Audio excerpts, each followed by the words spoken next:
2024 लोकसभा निर्वाचन शेष होगा पर नरेंद्र मोदी क्रमागत तृतीय थर पर देशर प्रधानमंत्री होइछन्ते। रविवार अर्थात जून 9 तारिख में शपथ ग्रहण करने पर सोमवार अर्थात जून 10 में समस्त मंत्री मंत्रणालय बंटन करा एवं सरकार एहार कार्य आरंभ करिसेंते।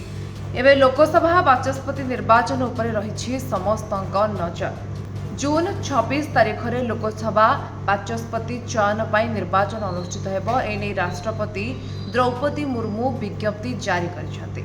आसंता 26 तारिख में राष्ट्रपति संसदर उभय गृह को संबोधित करेंगे।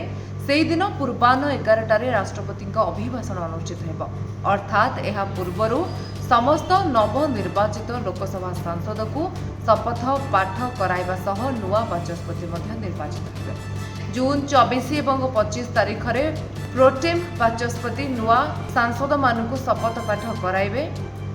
एथर किए हेबो लोकसभा बाचस्पति ताहाकु नै सस्पेंस जारी रही, कारण केतेक गणमाध्यम रिपोर्ट अनुसार बीजेपी पदवी को निज पाखरे रखिबाकु चाहुथिबा बेले टीडीपी मध्य एहाकु नै आशायी रही।